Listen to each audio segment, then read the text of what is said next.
and around your age, you just finished up school literally a couple Wow. weeks ago. What's up? I thought I pressed record. Did it delete the recording? Wait, our audio recording this whole time, Yeah. bro? Oh my God, bro. Oh my God. All right, look, just start an audio recording right now. Yeah, and I'm we doing it just right start the podcast from here moving forward, and then this is exclusive Patreon content. Subscribe to our Patreon. Subscribe to our Patreon, Nah, guys. hold on. Subscribe to our OnlyFans. All right, so OnlyFans, www.onlyfans.com/brotherlylove-podcast. Did you actually hear about OnlyFans recently? I did, and that's I wanted to. Oh, you wanted to dive into that? Okay, Yeah. okay, yeah. Sorry, are we? Yeah, recording? now we're recording. I'm sorry, guys. Welcome to the podcast. Welcome to the podcast, guys. We were having a straight 15-20 minute conversation talking about leveraging yourself, profit. you know what I'm saying, making sure that you're prioritizing what you have to do compared to what you want to do and your passion. And I thought I was recording, and I looked down and it was 0-0. I was like, that's crazy. Yeah, but it's okay. Well, OnlyFans. now we're talking about OnlyFans. I know, right? Yeah. So OnlyFans recently, for people who don't know,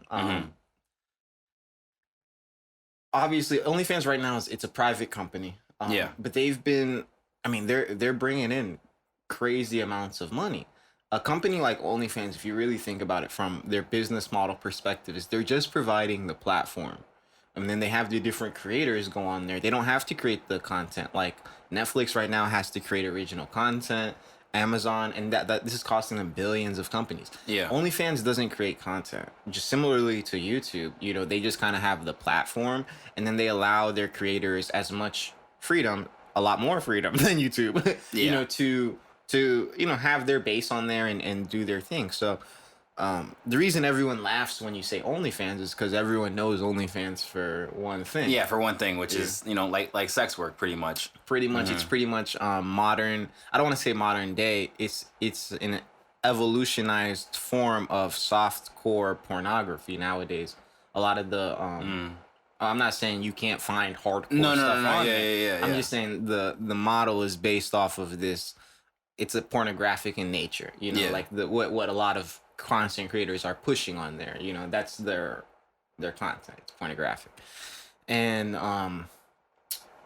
that's cool for OnlyFans in the short term because I'm taking a percentage off top, But when you really think about business and especially longevity, it's crazy how a company like OnlyFans, right, realizes that the pornography industry isn't viable long term. In that if you want to have a business succeed in the long term, you're going to have to diversify your income streams, separate yourself from the stigma of explicit sexual content, because people are going to judge you for that. Yeah. And I started at the platform level because I want to take it down to the individual content creator level on their platform. Okay. OnlyFans is making this switch. I'm saying all this crazy stuff to say OnlyFans is basically trying to make a switch to become a cleaner image looking company. Yeah. More like Patreon as opposed to Pornhub.com. Pretty much, yeah. I've never even gone on OnlyFans, so I don't even know what the website looks like or anything. Before anything, just to put myself out there, I have subscribed to people's OnlyFans before. In the past. I know. Moment of shame. Oh my God. How could he do such a thing? Hey, go ahead, roast me, man. Go ahead. Hold on, everybody collectively. Right hand up. Boy! This nigga! Yeah, hey man. I'm not even gonna you know what I'm saying? Bro, but OnlyFans isn't old, is it? What do you mean? How old is OnlyFans? I thought it became hot during COVID. Was it big before then? Were you on it before then? No. That's what I was gonna touch on. How lonely were you, bro? How lonely were you? Hey man, COVID lockdown does some things to you. You know what I'm saying? Okay, but explain your experience. Yeah, explain my experience. Yeah. So pretty much, lockdown, not really interacting with people. So unfortunately, I went down that route for a little bit, and then I realized I was like, this is not helping me. This is not making me become a better person. This is not a good use of time. So I decided to really just get off of it. So, and the thing is crazy is that I know people who still do OnlyFans, right? Do or are like participate? I mean, when I say do, Mm-hmm. are they creating content or are they watching content? They're creating No, content? they're creating content. Okay. Yeah. But I was gonna touch on. I was like, I saw an advertisement like maybe a week ago or something like that of OnlyFans, and it was like you said, it was Cooking? cooking. Yeah, I saw that. I saw that. It was cooking, and I looked at I it. said OnlyFans. I was like, Cooking. And everyone, I was like, we damn know well. I know damn well. she cooking in assless, assless aprons. Yeah. So I was like, okay. I was like, I see them like, like slowly, moving away from it. So like, obviously, like when OnlyFans like first started, right? I'm not sure when it first started, but I remember in the lockdown. That's when it got big. That's when it got big. It got popping. Everyone was so intrigued and interested in it, and that's when I, like people started either creating content or people started viewing the content, right? But then, slowly, like I said, I've talked to people about their experiences just to understand where they came from and stuff. Content creators or content people? creators. Okay. Yeah, I was trying to understand, like, what was the reason why you wanted to do this? What's the benefits? What I'm saying? What are the cons? And the thing is, right? A lot of times people think that, oh, you create an OnlyFans, oh, you make $1 million. No. Right? No, not at all. No. Right? Like you have to be in the top 0.5%, not 5%. You have to be the top 0.5% of creators to be making crazy amount of money monthly. Right? And those are the IG models. You know what I'm saying? Those are the people that have a lot of recognition. But unfortunately, if you are someone who just started, you're going to have to create so much consistent content, like crazy amount of consistent content to the point now, it's like, you're leveraging yourself, right? But sometimes when they hit that peak, a lot of them decide, you know what, I don't want to do this anymore. Because one, like I said, the money for it isn't necessarily like the best. Obviously, you can make good money. Don't get me wrong, because people like send tips and those tips are yours, right? Or like, what was it? My bad, reverting back. So yeah, so like they realize, okay, this isn't really sustainable anymore, right? And I think that's also the reason why OnlyFans is now moving away from the pornographic industry, because they realize, oh, this isn't really like the best way to model our company. Wow. Okay, so starting from the top, all right. What you did, that behavior, as men, we have to shame it. But we also have to understand that, to be honest, probably, I don't know what percentage of guys are out there doing the same exact shit. Yeah. It's not just you supporting the whole infrastructure of OnlyFans. Yeah. Like your broke ass is not over there supporting the whole OnlyFans $1 billion valuation. Okay. That wasn't you. Yeah. Like just like the fact that like Pornhub is one of the most viewed websites like in the world. Like, bro, that's not because of you, but it's because of like a certain behavior, and it's that we all exhibit that behavior. Not just, I mean, as men, I'll speak for us, I know women, but I'll say like as men, like this is the what we do, and like there's an old saying, which is that, you always pay for sex. It's just some people pay it indirectly. And what they're saying is that, when you get in, it's a guy thing. They say when you get into a relationship, you're still paying for sex and this is what guys who use prostitutes oftentimes use as justification for why they're paying for that transaction. They're like, well, you're also paying. It's like, not in the same way, but I understand the sentiment. I'm not rewarding the same behavior. Yeah. Like I think like I said, after that experience, after I realized I was like, diving into, supporting the OnlyFans thing. And then I decided like, you know what, this isn't really like the best thing for me. I started to realize from an outside view of how like that whole infrastructure is. And I'm like, yo, this is like, I'm not saying necessarily it's messed up, right? Because it's like women know what they're doing. Like they know that there's a high demand for these things. At the same time, it's like as men, right? I think it's important, like you said, like not shame in a bad way. We're not shame as in like, oh, you're a disgusting piece of shit, da-da-da-da. Because it's like, nigga, you're probably doing the exact same thing in a different way, right? But it's more so shame as in like, hey, bro, we know that you can do better than this. Yeah. You know what I'm saying? We know that you can elevate higher than this. So let's make sure that you're not doing these things and you're preventing yourself from doing it. Because like I said, like, people want to act like, oh, like sexual discipline is easy. I think personally for men, sexual discipline is probably like a very, very hard thing, just for the fact that you're already sexualized off bat because, oh, you're seen as, horny dogs, or, oh, this is how you're supposed to be, right? So unconsciously, people pick these things up and decide to, like you said, exhibit those habits and decide to do those things, and don't ever stop to realize, what is this doing to me? So from there, that's one thing. Mm-hmm. Now OnlyFans. Yeah. The average content creator on OnlyFans makes about $150 a month. Oh, I did not know that statistic.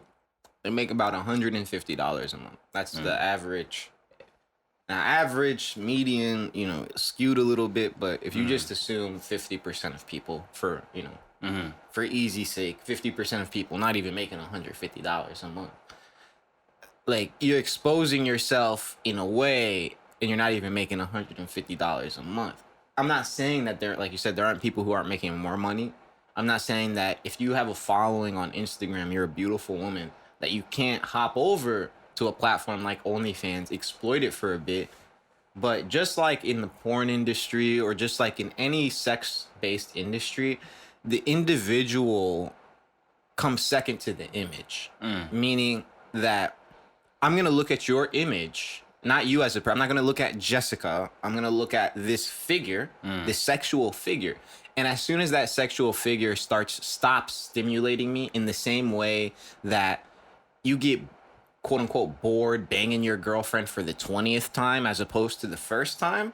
Well, now because I'm on OnlyFans and I'm paying and I don't have an emotional connection like to my girlfriend, I'll bang her the 100th time and she'll feel just as loved as the first time or second time. You know what I'm saying? Because that's my girlfriend and I have a responsibility to her. But when you're on a platform like OnlyFans, and I've been subscribed to you for 3 months now, and you even if you've been posting content and making individualized messages and videos and doing all that, at some point you're still that sexual figure to me. You're not Jessica or whatever. So I'm going to move on to the next one, because I can just click from here, unsubscribe, click here, subscribe, and boom, I have a whole new laundry list of videos and pictures and fantasies that I can imagine with Ashley Instead of Jessica. And like, that's the other thing that a lot of people don't realize on OnlyFans. Yeah, there are a lot of people who shoot up and they get into the top 1% of people on OnlyFans. But A, they don't stay there for a long time. And B, if you don't already have a solid following outside of OnlyFans, it's difficult to maintain that following. Just because you have, for instance, 1,000 people paying you $5 a month today, doesn't mean that you're going to have 1,000 people interested in paying you $5 a month 1 year from now. People want something for what they're giving also.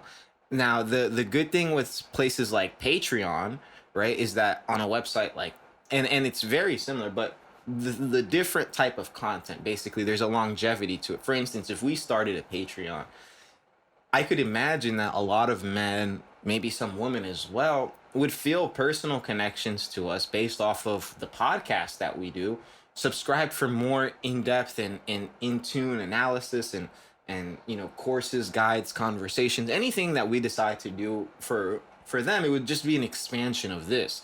But when you exist solely on OnlyFans, right, there's no expansion of that. The expansion becomes more explicit and explicit content. So in the beginning, you might be like, oh, all I have to do is take a picture with me in the bathroom covering up my titties. And you might be like, it is risque, but it's also nothing I wouldn't send to my boyfriend. They might rationalize it in the beginning, and then they're making a few bucks here and there. Oh, it's so easy. I just take a picture and send some pictures of my feet and I made $100. Or it's like, cool. But at some point, that guy wants to see you getting railed.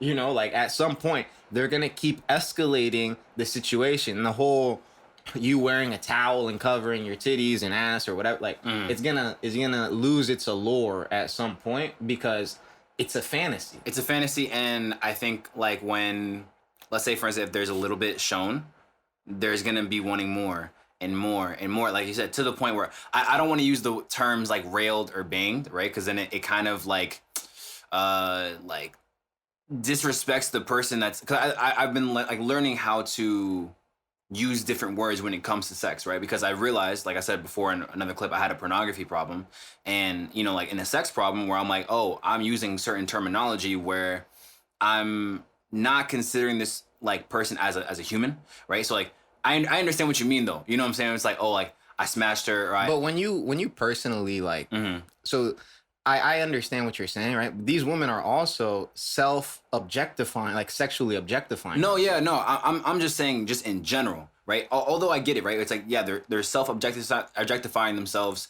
They're posting themselves half nude, whatever. Like I said, me personally, you don't have to do this, but me personally, I don't like to use the words railed or banged. It's just like, oh, they had sex with, because like I said, growing up, right, is that I had a misconstrued perception of sex, right? Which made me see it as like, oh, this isn't even a human. I'm not even seeing this person as a human being. Although, yes, in terms of the OnlyFans, arena, these people are objectifying themselves. But even in that, like I said, I don't want to disrespect anyone in that kind of way. So it's like, but going back to the main topic where it's like, you can show that little cleavage, whatever it is, but eventually the person who subscribed to you wants to see you have sex with someone else or wants you to do way more than what you initially wanted to do. Yeah. Yeah. Pretty much. And that's the thing, is that is unsustainable, right? Yeah. Like that whole them wanting more from a sexual place, because what it really leads to, like I said, it's a fantasy. They want to see you having, in your words, having sex with someone, because then they can fantasize themselves having sex with you. them. That's at the ultimate of the list, right? Now, when we're do a Patreon, or for instance, going back to that cooking example, what's at the ultimate of a cooking Patreon? You learn some new recipes. Exactly. That's the thing, is it doesn't end because there's no fantasy. Yeah. You know what I'm saying? Just like with like content that we make, if we decide to do a Patreon, there's no real fantasy. It's more so of an intimate emotional connection. And that's why people subscribe, and because they support and they want to continue. Maybe they listen to things that we say and they're like, wow, this has made an impact on my life. I want to support these brothers for whatever. But you don't get that when you choose to objectify yourself and then push out like a image that other people, like, they're literally, you're positioning yourself to be objectified so that you can make money, and it's like, all right, you can do that and make money. Like, don't get me wrong, like, that's literally, you ever been to a club and seen like the bottle girls or the waitresses, or like people dress in certain ways for certain like sex sells. Everybody knows this. It's just a matter of how far is sex gonna take you. Like, is that the only skill that you have? Like, are these the only resources available to you? And what I think, like I said, like the platform realized is that, hey, if we want to make money right now, cool. Like, I think, I'm being serious, I think OnlyFans was making profit like $100 million a year. They were going crazy at Like, they did like $100 million in profit last year, which is crazy for a company that's probably only valued at like $1 billion. Think of it, like I said, their overhead is so low because they just have to host and serve. You know what I'm saying? But outside of that, like, then back end logistics and stuff. But outside of that, like, they're not creating content, which saves them so much money. But when they think about, hey, what's good for our longevity, our career, they realize that, like, hey, at some point, like, the buck is gonna stop. We're gonna get capped. Like, yeah, we're making money, but that money's gonna get capped at a certain point because this is not acceptable, right? And like, a lot of people, they'll push back and they'll be like, well, that's society. Like, why is society saying this isn't acceptable? We need to. And at times, I do agree that we do need to change certain things about society, but you also need to realize certain things about society, right? And like, these are the facts of society. Is like, yeah, you can choose to do it. And it goes back to, hey, is it how I present myself or how people perceive me? When you wear certain clothes and how you present, it's the same thing. It's like, yo, you can have in this fantasy mind that everyone's going to respect you and give you respect for being an adult and doing whatever. But if you did porn for years and you were one of the biggest porn stars, for instance, and then you just come out and you're trying to just casually open up an accounting firm, like, bruh, like, you have to understand, like, everything that comes with, like, yeah, in your fantasy world, everyone's just gonna, but it's like, yo, half of the people walking in your office probably seen you having sex with having sex, with like a guy like months ago or something. They're like, bro, like, don't you look familiar? Like, You know? That and that's actually something that I wanted to touch on too. Whereas I remember there was this like interview with like Mia Khalifa, right? And she was, I'm not sure if for people who don't know, I'm pretty sure you know, but Mia Khalifa was like the #1 porn star in the world, right?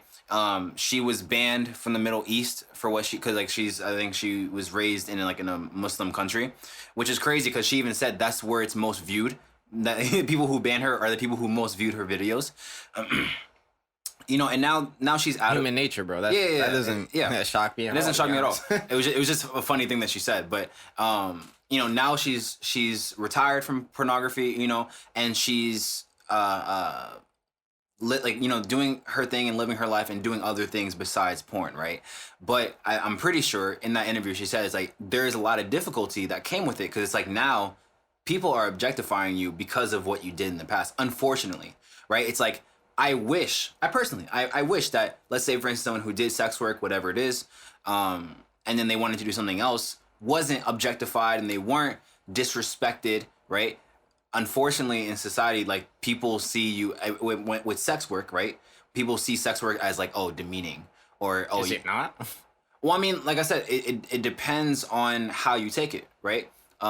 Some people, like I said, want to have the quick buck, whatever it is, and then unfortunately, there's repercussions that come with it, right? And then some people, as a lifestyle choice, they're completely fine and okay with this, and they accept those repercussions, right? But I feel like in terms of Mia Khalifa's, situation, she may have not fully seen the repercussions coming her way, or seen how big it was going to become, or like I guess more so accepted those repercussions. So when that happened, and then she tried to move on from it, it was a whole different world.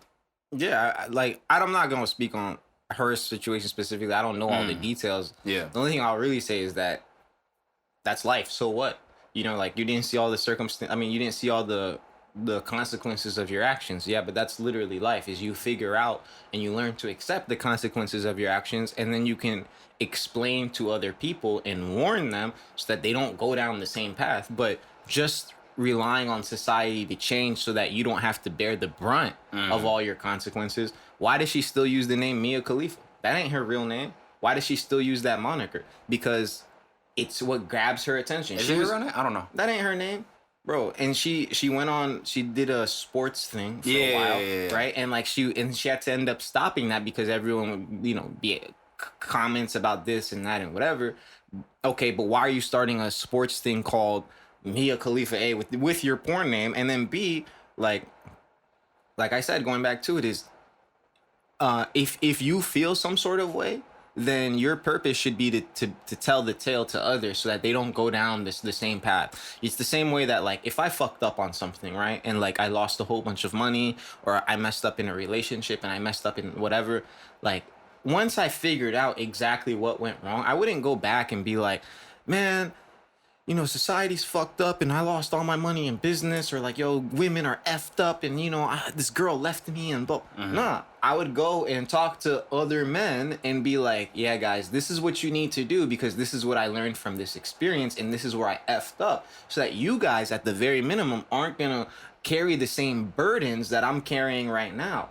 The issue is that too many people have too high of pride and they expect society around them to change and acquiesce to what they want, going back to what you said, their wants versus what they need to do. With that first thing you started off, bro, when you said that shit, I don't even remember the phrase you said, but I was like, bro, that to me, that was almost like the definition of being a man. What? When you said it earlier, like I said, I don't remember the exact phrasing, words, yeah. But it was basically on something of bro, yeah, you can want what you want, but what do you need to do? Oh yeah. We were touching on. It wasn't on the. Yeah, it wasn't on the recording. The phones recorded it, but the audio didn't record it. Yeah. Pretty much what we were talking about is, in certain phases of your life, you have to realize, yes, there are things you want to do, but what do you have to do? Right? And what you have to do is a lot more important than what you want to do, unfortunately, right? Just in this phase of your life. So for me, it was finances. I have to make sure that my finances are straight, instead of being not broke, but, cash flow isn't coming in, as I want it to be. But no, touching on like the Mia Khalifa thing, and also how just repercussions in general, right? I honestly think it's before you make these decisions, and like also this is coming from a person who has subscribed before to OnlyFans creators, right? Is that you have to like truly think about your decisions before you actually do them, because they have very severe consequences. You know, for me, it didn't necessarily set me back in terms of my addiction, but it also made me look at things differently. You know, like I wasn't being mindful of how I was using my sexual energy. You know what I'm saying? Whether it be like to cultivate into becoming a better man, or just in general, like living life, right? It's like, because of how quarantine was, everyone's a hermit. You know, everyone is very sheltered. So you get to really know yourself on the deepest of levels. Either it's good levels as well as the bad levels, you know? And so like, I think, like I said, if someone wants to create these types of content, because like I said, it's not just only like OnlyFans. There's Snapchat premiums. You know what I'm saying? Like there's, I forgot about all that stuff. There's Snapchat premiums, and mind you, I know people, right, that have had Snapchat premiums, whatever. Bro, I'm so out of the game, bro. I'm so out of the game. Yeah. I just be like, hey, y'all don't see all these women right outside? Like, So like I said, like I've known people who done Snapchat premiums, whatever it is, right, besides OnlyFans, and have made crazy amounts of money, right? Like I said, you can do that, and like I said, I'm always fully supportive of, if you want to make a decision in your life and you're happy with that, then by all means, I'm happy for you. Mm-hmm. I'm also aware of like, hey, this might be a consequence in your life depending on the type of route you want to go, right? Where it's like, let's say, for, like you said, the accounting thing, where it's like, if you're an OnlyFans creator and you become so poppin', right, to the point you have like 20,000 followers, 30,000 followers, whatever, and then you try to go to a regular job, right? Unfortunately, there's like a little background check. It's like, you want to explain that? You want to explain this real quick? Yeah, it's like, you know, when people Google your name, it's normal for like LinkedIn, Facebook, Instagram to pop up. If there's a link on there that says OnlyFans, they might be like, huh? Yeah. Nani? Nani? Yeah. So like I said, I have both sides where it's like, I am perfectly like supportive of people just choosing their decisions of life. Cause like I said, I know people who live this lifestyle and they're perfectly fine and they're good. Cause like I said, they have that leverage, they make good money, right? And then there's other people who like just started out and they're like, I don't want to do it. But unfortunately, even when you just started out, you potentially could have tainted the image that you wanted in the future. Yeah, and I think on a smaller level, you know, like OnlyFans is just exacerbates it. Mm-hmm. But on a smaller level, the same exact thing exists with strippers. The same exact thing exists with girls who work at clubs, like as bottle girls, you know, who work as risque waitresses. Risque. Yeah, I mean, because there's a difference between if you're a waitress at, you know, a nice establishment and you're a waitress at a club. Like the dress, the way you present yourself. Like, yeah, and we've had this conversation before about how like a waitress is on that spectrum of sex sells. You know what I'm saying? It doesn't matter if you're a guy or a girl waitress. Is like that charisma that you have to bring out, that quote unquote customer service voice. That's sex. You know what I'm saying? Like that's the same. Can you explain that? Yeah. Like, bro, when I have a job, right, and I have to be like on, you know what I'm saying? When people are like, turned on for the, when I'm on, that's the same energy. That's the same everything that I do when I'm macking, when I'm being charismatic, when I'm putting myself out there. It's the same thing. Because what is charisma? All that is charm. Being persuasive. It makes the people around you, whether they're men or women, like you. And you don't need people to like you for, it could be for that sexual thing, and like that's what I mean, but it could also be on a quote unquote professional level, but it's the same spectrum. You feel me? So it's like like when someone walks up and they're like, hey, how are you guys doing today? Do you guys want blah blah blah? You guys, can I offer you guys this or that? It's like professional. They're a waiter and they're talking to you, but that's the same energy that guy would give if he had to walk up to a random chick in public. He'd have to be like, hey, how are you doing? Like, what's your name? He has to be charismatic. He has to be charming. That exact same charm, and same thing. And it's for the men, that example. If I use women as an example, it gets a lot easier to see how waiters and waitresses are on that spectrum. Oh, I thought you were gonna say when you use women as an example, you get hate, and I was like, I was gonna say yes, but continue. I do. I don't know. I don't be looking at comments. Oh, I'll explain after what you said, but go ahead. I never look at. No, I don't look at comments for us unless it's like TikTok, but like I'll explain later what I mean. But okay. So like, if there's a waitress, right? Like I said, you can go from something like the most basic, Starbucks. No one really takes it as sexual, right? Yeah. But then you go somewhere like Hooters. It's like, I've never been to Hooters before, but I would just imagine like it's a little bit more sexual in a way. A tad. Right? In a way. And that's what I'm saying. It's all like a spectrum. It's the same job, but it's a spectrum. Like a bartender, not even a bartender. A bottle girl is also a waitress. A bottle girl brings you your food. She brings you your drinks. Yeah. Like I was just this past weekend. I was out, right? Oh yeah, I forgot. Yeah, and there was our waitress. She's also a bottle girl. Like she did whatever, and like she's dressed like a stripper. You know what? Is it? I don't know, because I've always, from what I've seen, mind you, I've never gone to a club, so I've only seen like videos of what a bottle girl looks like, but it's usually like a one piece. Yeah, one piece, basically like almost like a one piece bathing suit. Yeah. And with like fish nets, stock or fishnet, whatever. Like legging. Like I said, like she's dressed like a stripper, like pretty much.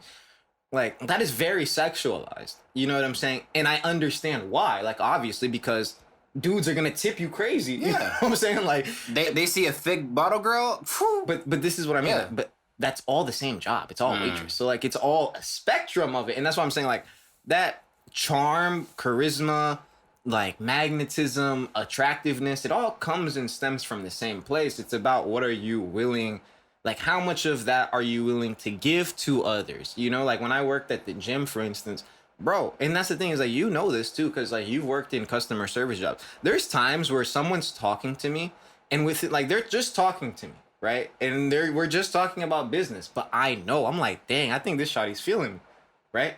Like she hasn't said anything. It's only been a 30-second, 1 minute interaction where they're like, hey, can you direct me towards the bathroom? And you're in the middle of telling them how to get to the bathroom. And you're just like, wait, is shawty feeling me? All she asked is, where's the bathroom? But how did you feel that? And not even, and here's the thing, right, bro? You're laughing because you know, not even you know I'm right, but there's so many examples of what I'm saying that you probably know. Like, you know, and people be like, it's not energy, bro. People be like, it's not number one, it is. Whose man's is this? No, but I was laughing because when you brought up where it's like, oh, you know what I'm saying? You're talking to a customer or whoever it is, and you can tell like there's a little like chemistry or like energy, right? Yeah. It doesn't happen all the time, right? No. No, it doesn't happen all the time. I've noticed it too, where it's like, I remember when I was working at the gym, whatever, I worked there for like a year and a half or something like that. And there's been I caught it at the gym a few times. Yeah, you know what I'm saying? Like, there's been a good amount of times I'm like, oh, wait a second. That's the whole feeling. It's wait. It's like, wait a second. I know we're talking about memberships right now, but here's my number. No. But I remember there was this one time, and I will never forget this. Like like I said, this is something that I had to like kind of like understand in terms of like the whole back to the addiction and like all that kind of stuff. But I remember it was busy, super busy. So I'm the manager on duty at the time. So I'm going like left, right, I'm making sure everyone's straight, everyone's good, we're good, right? I'm doing my rounds, whatever it is. And I remember that day before I went into shift, I got a fresh cut. You know what I'm saying? Like I had my nice black piece on, whatever. I'm looking nice, I'm looking fresh. And I remember this swim mom, right? Mind you, she's all the way in the corner. I'm just doing my thing. I'm like, I'm either like counting the cash or I'm making sure one of my like my attendants is good, right? Mm-hmm. Whatever. She comes all the way from the other side of the room to me. And she's like, so how are you doing today? I was like, oh, I'm doing good. You know, like, how are you doing? Da-da-da. And then like, she just starts macking on me, bro. She was like, oh, I love that skin of yours. Da-da-da-da-da. And I was like, mind you, I didn't say a word, but all of my like people I work with, they was like, nigga, what is she saying? Right? Like she's going in like, oh, I got jungle fever. Da-da-da-da. Oh my, that's kind of strong. No, bro. Me and my husband have been going through it. Da-da-da-da. I was like, bruh. And I remember I just turned around and my jaw dropped. I was like, who do I tell? Like I was so no one, bro. I was so confused. That's the game, bro. You don't say nothing. No. That's a bad example. That's such a bad example. That's the game, bro. No. You don't say shit. No. That's why she with it. No, that's a bad example. What I should have done was tell my man, like my supervisor, like, hey yo. You gonna snitch on her? Nigga. You're perpetuating the standard of men. No, but mind you, at the time, like I brushed it off. Like I was not trying to interact with her because I wasn't feeling her. I was like, okay, this is kind of weird, right? And even like when she left, everyone's like, yo, I met her. You good? I was like, yeah, that was just really weird. I'm just not gonna interact with her. But back to the point where it's like, yeah, you know, in terms of customer service, right? Let's say like Starbucks. obviously it's not sexualized at all, but you have to make sure you're being charismatic, you're being charming, so that way the other person feels receptive. That's the whole point, is that you feel receptive, so that way you buy more stuff. Yes. That's why I learned at the gym. That's where I learned that halal guys. That's where I looked at McDonald's. Even though I worked at McDonald's, talk about halal guys, anything that's customer service, I was always like the best customer service dude. Because it's like, yeah, usually it's like, it's supposed to be like a girl who's customer service, but like with me, I was just always either A, talking game, B, just being really cool with them to the point where like they feel like they knew me, you know, and then they spend more money. And that's just how it was. So It is, bro. It is. You know, I think the fact that it's called a bottle girl should let people know. there's never a thing called bottle guy. Exactly. People be like, yo, who this nigga? Get the fuck out of my section, nigga. Hey, you know, the only place I can imagine is like you went to like a strip club and like, A gay strip club, I think. yeah, I was just imagine if you went to like a strip club and there was like a bachelorette party, they might have like Yeah. one dude on staff to come out with like his shirt off and a little bow tie or some bullshit or whatever. Yeah. You know, So I feel like it depends on the circumstance, but regardless if it's man or woman, whoever, right? It all comes down to the final thing where it's like you have to put up this charismatic charm, whatever it is. But point I was gonna bring up earlier when I was saying using women is a good, you said using a good example because you can see the perspective. I was like if you mention, because like I said, you don't know everything that goes on, but it's like if you even mention masculinity, if you mention even the word women, you are being like not targeted, but you have their eyes are on you now. Like, what is he saying about women, huh? What do you want to say now, right? Mm-hmm. Because like I said, and on social media, it's frowned upon to talk about things that could be seen as contradicting, right? it's contradicting to what? To like modern culture? Yeah, like modern culture, or like let's say like if you're like So if I express some of my traditional values, pretty much if you express if I say people should cover up, if you express any traditional values, they're like you're misogynistic and all these other, you know. it's crazy. It's crazy how you're talking about a whole bunch of women that Mhm. are upset about me having traditional values, and they have nothing to be Bro. upset about when we be going out. No, and no. I express those traditional values. You feel me? No, it's funny because I remember there was this might have been like what, we're in July. Today's 1st of July. It is. Crazy. Yo, happy weed day, bruh. It's legal now in Virginia. Oh yeah. Why you Okay. looking at me like that? I was looking at you stupid because I thought you were referring to 420 and I was about to leave. I was like, is this nigga dumb? No. Well, I got high before, bro. That's why I forgot the days. No, yeah, it's legalized in Virginia, but As of today. no, yeah, but I remember there was a time like someone confronted me. They're like, "Hey Ahmed, I have a bone to pick with you." I was like, "Why?" I feel like I mentioned this before, but she was like, "You know, you and your brother like talk about real controversial topics." I was like, "Yeah, yeah." Like I already know for a fact like 5 years from now, like they're gonna try to bring up something from a clip and be like, "You see, he's misogynistic. He doesn't like," you know what I'm saying? I'm like, you don't even understand what I was, the whole duration of the clip. You don't even understand what I was saying, whatever it is. But like I said, it's like, yes, we want to push for more modern things. You know what I'm saying? People want to be more accepting of things. Unfortunately, right, there's some underlying truth of a lot of stuff, right? Like I remember there was a clip I saw and it was actually a woman speaking about this issue and she was really upset. She was like, yo, y'all have made it so much where it's like, let's say the Me Too movement, right? Which is actually a great movement of exposing real predators, real, you know what I'm saying, sexual assaulters. That's great, right?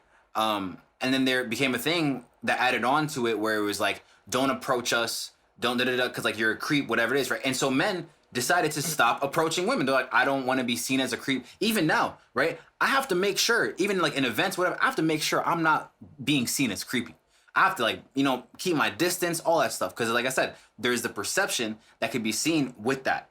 And so she was saying like now women are complaining like, oh, I'm not being approached. No one wants to flirt with me, whatever. And it's like, y'all have, and she was saying, this isn't my words, but she was saying like, y'all have set up the standard where men don't want to approach you. So what, you want to approach them, but she was like, I know you're not going to approach them because you have like this whole standard of like, oh, a man should approach me. He should take me out, want me out. But then you might see him as creepy. So it's like I said, there's things that in terms of modern society, they want to push. And there's certain things I agree. But there's also certain things I'm like, this could hinder the way that like, you know, the dynamic is between men and women. For sure, Yeah. bro. That's been going on for, like you said, for a minute, like since at least from the Me Too movement, like, and a lot of it is valid. Like, I'm not gonna sit back and be like, oh, like there's Yeah. no concern. Like, of No, course, there's a bro, lot of concern. Exactly, there's a lot of stuff like people have a right to be like concerned about. Just going back to it, they should also understand the full consequences of what they're like saying and what they're asking for. Not saying, but more so asking for. What's the difference? Saying, because in the Me Too movement, they're just saying like, these are people who have hurt us. These are predators, whatever it is. And then that person is now well known as like a sexual assault or whatever. And that's, I think personally, is a great way of maneuvering, because it's like, okay, this person has done a lot of wrong, whatever, and needs to be, you know, held accountable for his actions.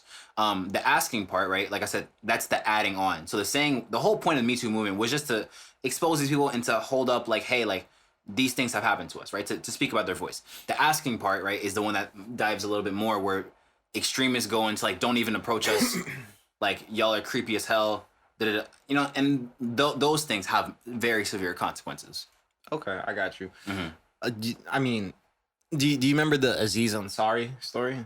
I've heard it briefly, but I don't know everything that happened. He had went out with a girl, you know, some stuff happened. It was basically just not a good date. You know what I'm saying? I don't know if they hooked up or not, but it basically just sounded like, I don't know everything. It just sounded like it wasn't like the best date. You know, but like it became this thing to her. I don't know all the details. Yeah. But then when people looked at all the details, they were like, bro, what is she talking about? Like, this is just literally, you're just describing a bad date. Like, you know, I'll move past. I was just going to say, like, I understand, like, okay, I get what you're saying, like, the distinction between say and ask, but everything that you say also isn't necessarily true, or isn't in the way that you frame it too, you know, like, so you do have to still with that point, like, think about how all of it ties in. Yeah. Wow. Okay. So, let me get back on track. Yeah. So I don't even remember where we at. We're talking about the Aziz Ansari thing, and you're gonna Before that. Say, ask, Me Too movement. It was right before that. Damn. We were discussing about how modern society wants to push certain narratives, but there's still underlying things where, like, we were talking about the men and women dating aspect. Yeah. Yeah. So this is one of the difficult things about life, is that there's no absolute truths. You know, there's very few, if any, absolute truths. It's all subjective, really. And that makes it so that those things exist, like you were saying earlier, which is like, I can respect someone choosing to do what they want to do before it affects me. You know? And that's the difficult line, is because everything that you do actually does affect me. You know, like going back to the OnlyFans examples, like at some point, right, it probably crossed your mind that, hey, these girls are doing OnlyFans because I'm paying for it. You know what I'm saying? Like, so I'm contributing to this system. Like, these people wouldn't exist if it wasn't for my action. Yeah. In the same way that, like, I talked about before with, like, my experiences with prostitutes. They wouldn't be out there prostituting if I wasn't. If you weren't funding it. Exactly. Yeah. You know, like, if there wasn't a consumer base, if there's no demand, there's no supply. Like, you know what I'm saying? So when I think about, like, when people are asking for certain things, right? It's like, all right, A, what are you asking for? You know, B, what is the full like thought process behind it? What are all the consequences? Because there's a lot of fallout from things that happen, like you were saying earlier, that people don't always take into consideration. You know, a lot of guys nowadays are afraid to approach women. It's already anxiety inducing just naturally, you know, because everyone has a fear of rejection. Everyone has a bit of social anxiety. Everyone, you know, all these things. But then throw on top of it now this background thing, which is that, hey, if this experience doesn't go well, this chick can say stuff about me that will fuck me up.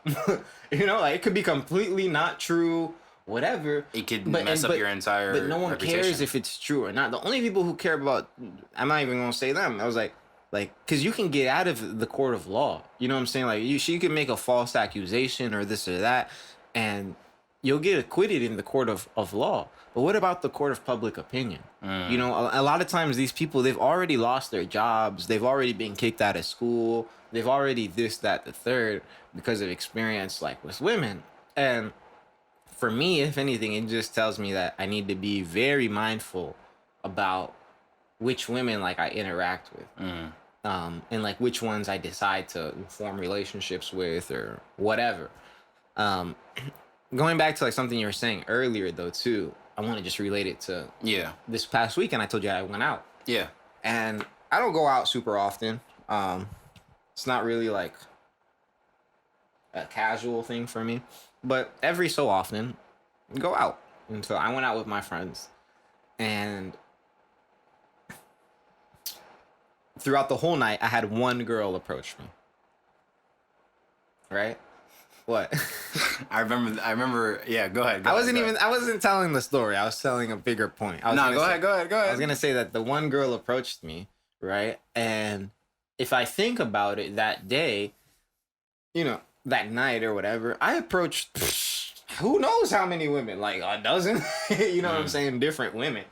And based off of like my success versus fail rate, it seemed like, hey, there's a decent number at least that were interested in me. And these are of the ones that I approach. So you would think that passively there was a good number elsewhere. And I knew this for fact because like I said, I was with a group of people, and the first couple spots we went to, I walked in, groups of girls just staring at us. So I'm like, all right, they obviously feeling us to some degree. But like I said, the whole night though, it was only one girl who approached you. Yeah, and I approached, like I said, that day, like a dozen women, but only one that approached me. And that puts her, not in my mind, but in reality, so much farther ahead than other women. Now, those other women I approached, majority of them way more attractive than her. Like, I was way more attracted to them than the one that approached me. But I still talked to the one that approached me for just as long, if not longer, than any other chick I had talked to that night, just because she approached me.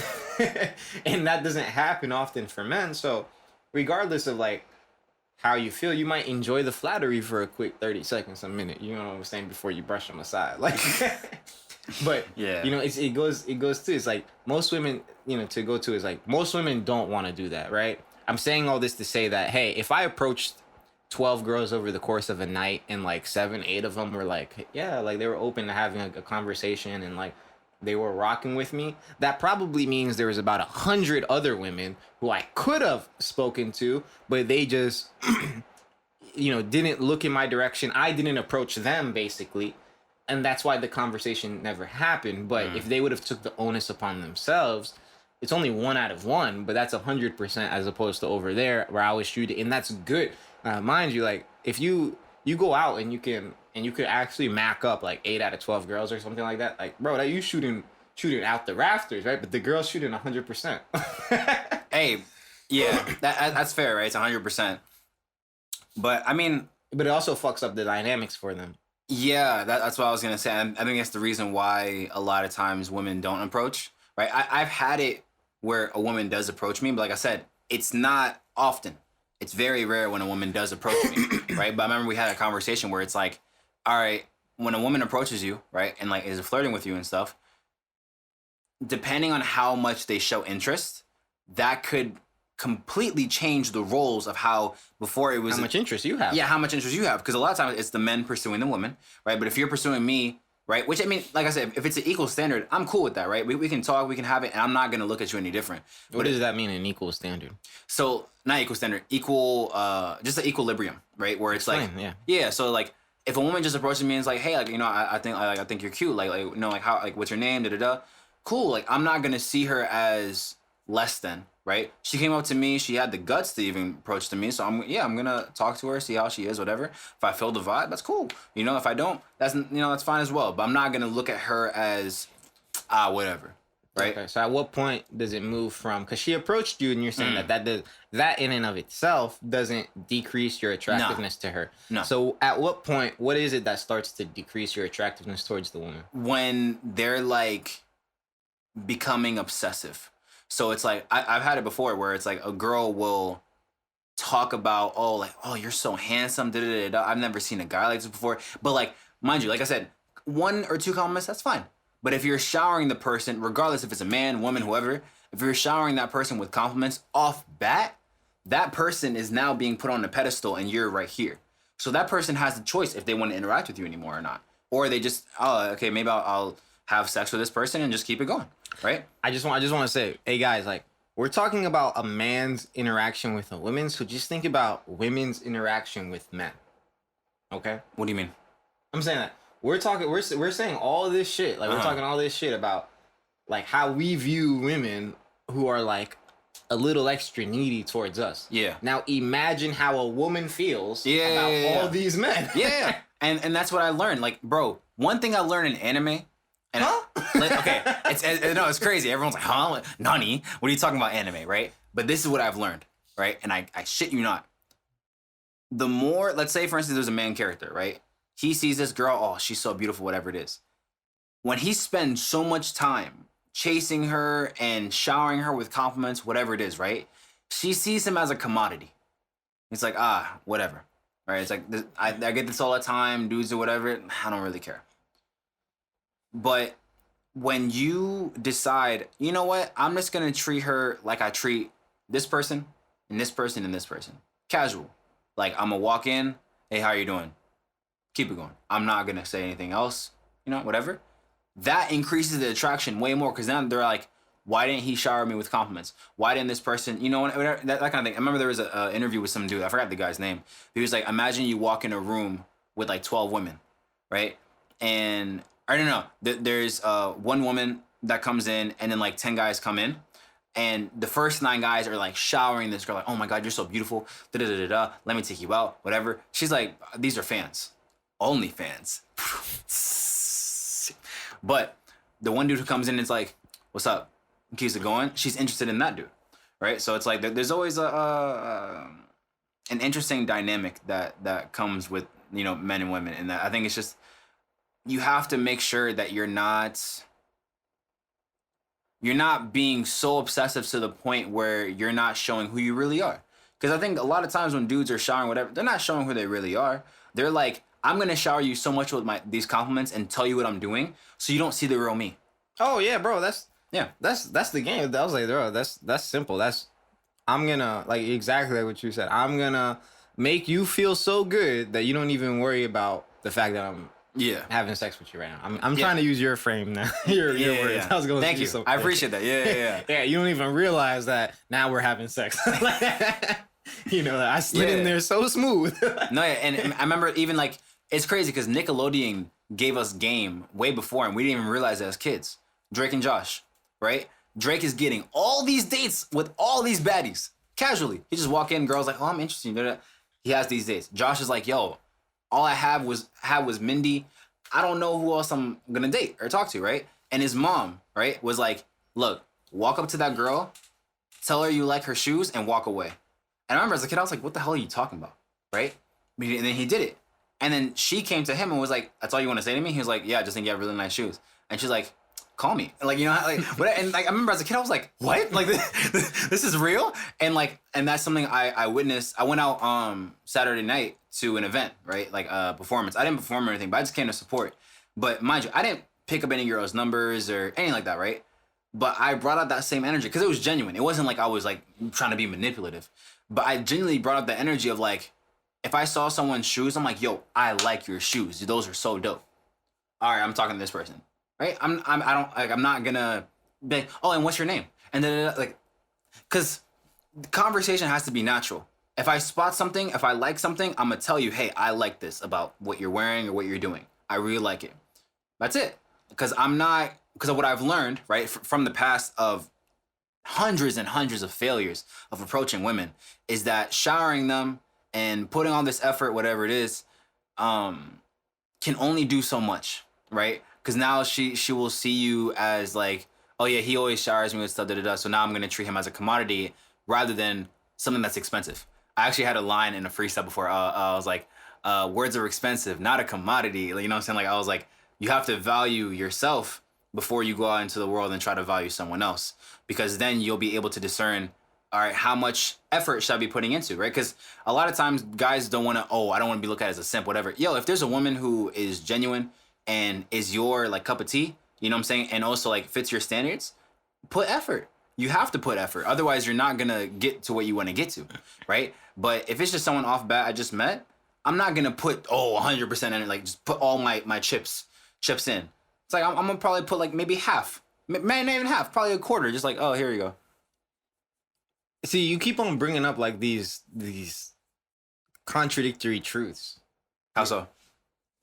Like they're accurate descriptions of life. They're just contradictory truths. They're two things that contradict each other, but they're both true. Yeah. And they're what makes life so difficult sometimes. Yeah. You know, because it's like, well, like you literally are like over here like, hey, you know, only compliment, you know, be genuine in your compliments. You can't be giving too much, right? But then if there's someone you're interested in, you're supposed to give them the effort. Yeah. But there's a balance between all of it, you know, and like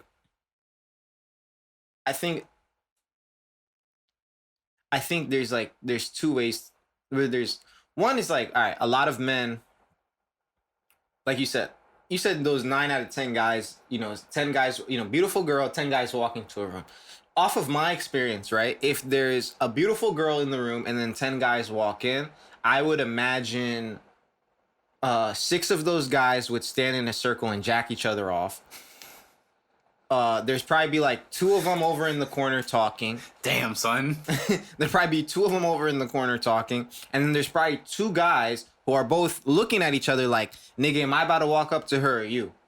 You know what I'm saying? And those 2 guys probably have like the best chance, you know? But I don't even think I think that if those 6 and those 2, those other 8 guys, like, if they would be forced to talk to that girl, they would be like, yeah, you know, oh my gosh, like, you know, you're so pretty and like all that not BS, but like, you know, like they said, they're just talking because they're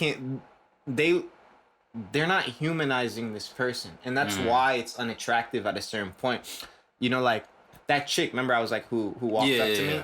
There was a point where I was like, bro, like, nah, this chick doing way too much, because I like, it's, you can tell like at some point where it's like, yo, everyone walks around, very few people walk around thinking they're the shit.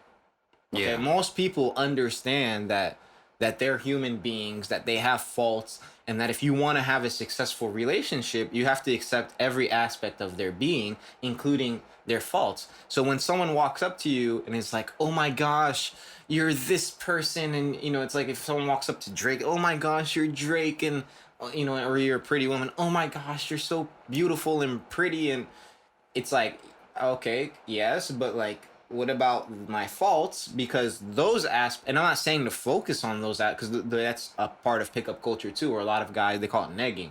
A lot of guys will go around, they'll just shit on women pretty much, like, you know, and like they use that as because it's the opposite of what, but that's not. It's not like MGTOW? Is that what it's called? No, it's called negging. That's what the practice is called. MGTOW is men going their own way. That's a community of people. But that's not pickup artists. Like it's not all the same thing. But they just let me know the time. Oh yeah, we have like 3 minutes left. Okay. So they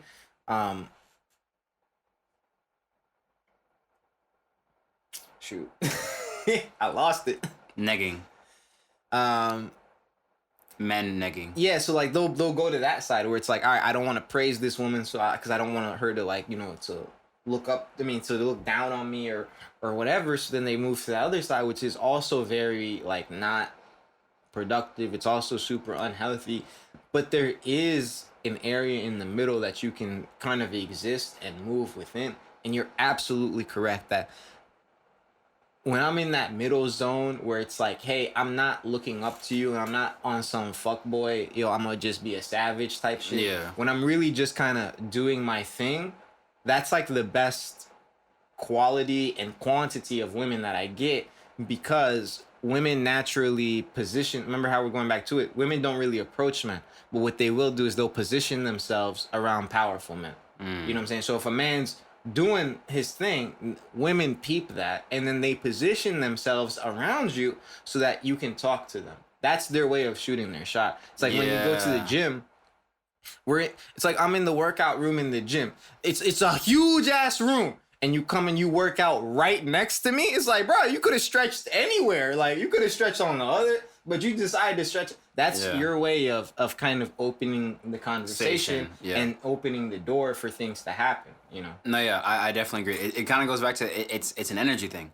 You know, it's like you said, when you first stepped in, boom, eyes are glanced on you, because it's like I said, it's a radar that they know, and they can discern who is real and who is being fake, because energy doesn't lie. You can act all confident, whatever, but niggas know, you know what I'm saying? Girls know if you're being fake or not, you know? But if you're just, like you said, just doing your own thing and you're not even worried about anything else, they peep that and they're like, what is so intriguing about this dude? I'm gonna, like, imagine he's in this corner. I'm gonna be like 5 feet away from him so he can peep me.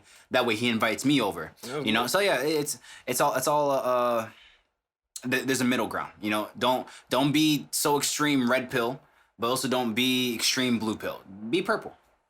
That's okay. I have a purple do-rag, not on right now, but I have a blue do-rag. No! What, is that like a simp or something? No, I'm just joking. Like I was saying red pill, blue pill, and I was like a blue do-rag. I was like, oh my god, Nah, yeah. People be dumb, bro. Like Nah, yeah. half the people that be talking about alpha, beta, red pill, blue pill are losers. So Yeah, I've learned from that. You know, I remember there was a time where I was not super focused, but I was somewhat focusing a lot on that. Then I was like, this is not really my cup of tea. You know, and you kind of just learn from that. But I think a good reminder, just to end off everything, is to, you know, just be yourselves, guys. You know what I'm saying? Like, don't put too much pressure into the dating world. Just make sure you're being genuine with your actions as well as just being honest. You know, and I think a lot of times the person that you are attracted to will peep that honesty and that, you know, that energy. So, yeah. word. Yeah. All right, guys. This is Ahmed And Luffy. and this is the Brotherly Love Podcast. Thank you guys so much for listening. Peace.